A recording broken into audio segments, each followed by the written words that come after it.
Hello everyone, today I'm gonna share with you my pandesal recipe.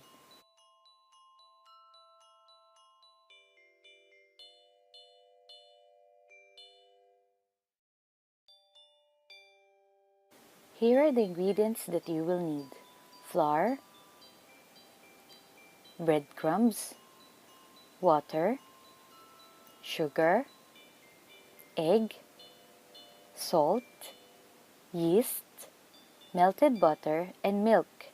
Measurements are on the description box below. First is we're gonna activate the yeast. Add the warm water, yeast, and a tablespoon of sugar. You'll know that the yeast is alive when you see some bubbling and it starts to create a layer of foam like this.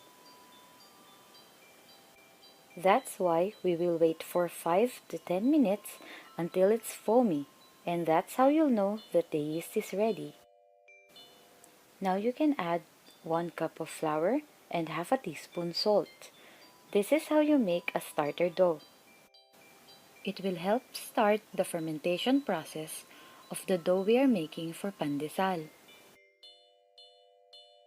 After mixing it well, we will cover it with a clean cloth and set it aside for 30 minutes to an hour. Now that our starter dough has doubled in size, it means we can now start making the pandesal dough.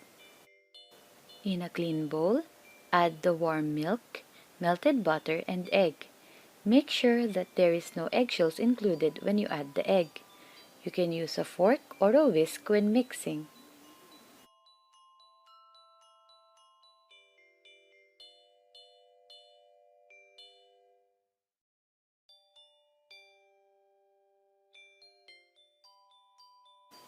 After mixing it well, you can now add the starter dough we made earlier.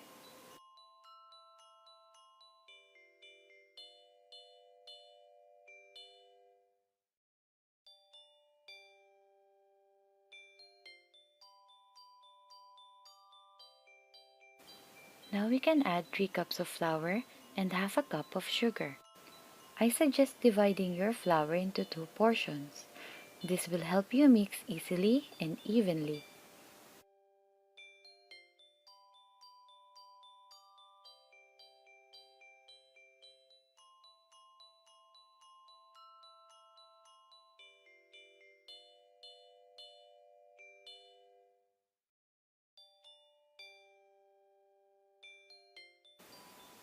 After some time, you will feel that mixing gets harder. That means you are ready to knead. Prepare a clean surface, remove all accessories, and wash your hands thoroughly.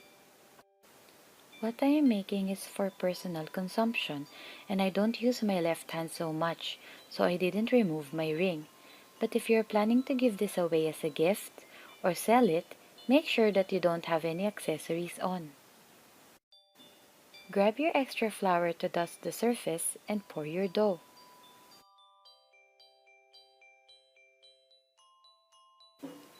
I am not a professional, so I use my basic instinct when kneading. I fold the dough and push it away using the palm of my hand.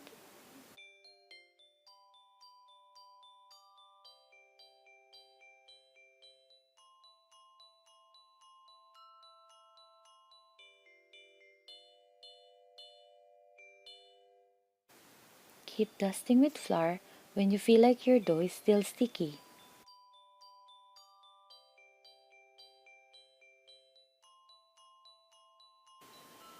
Now you can see that the dough is starting to come together. Keep kneading for about 5 to 10 minutes until the dough feels smooth in texture. You can use the poke test if you want to check if your dough is ready. You poke the dough, and if the indentation comes back quickly, it means it's good to go.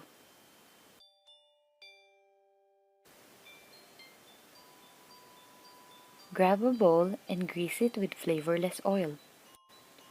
We will roll the dough on this greased bowl to prevent formation of crust.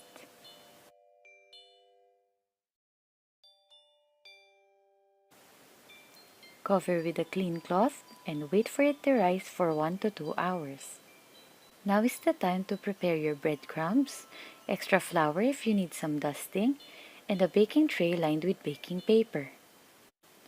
Now that our dough has doubled in size, punch it down and using a scraper, scrape it out onto your surface.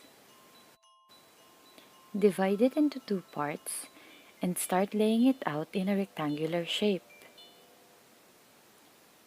Roll it down into a log and pinch the edges to hold its form.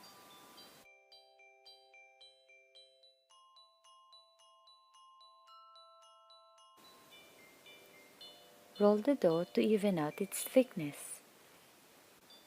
We will cut the dough diagonally. This will help us achieve the pandesal shape that we buy in the Philippines.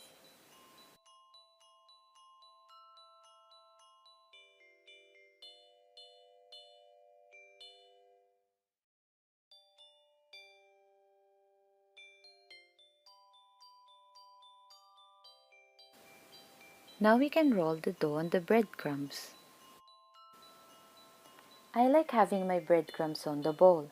This helps me keep my working surface less messy.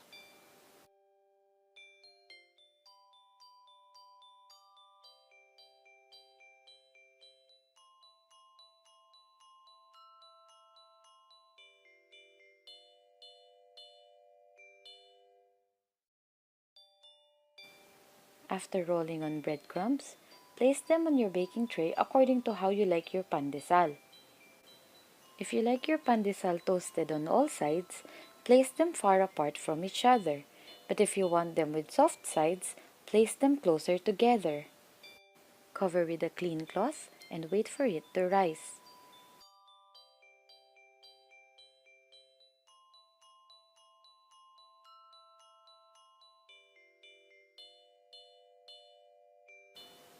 In here, I'm just doing the same procedure on the other half of the dough.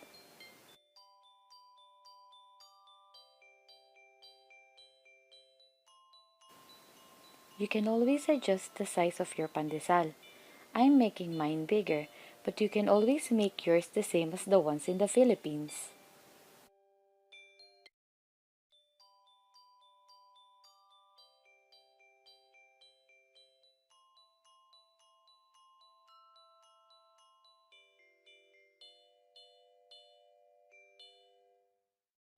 Now that they have doubled in size, they're ready to be placed inside the oven.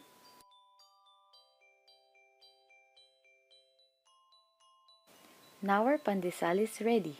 This is for all my kababayans out there who misses Filipino food.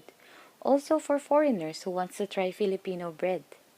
Make sure that your pandesal is cooled down completely before you store them. You can also put them in Ziploc bags and store them in the freezer.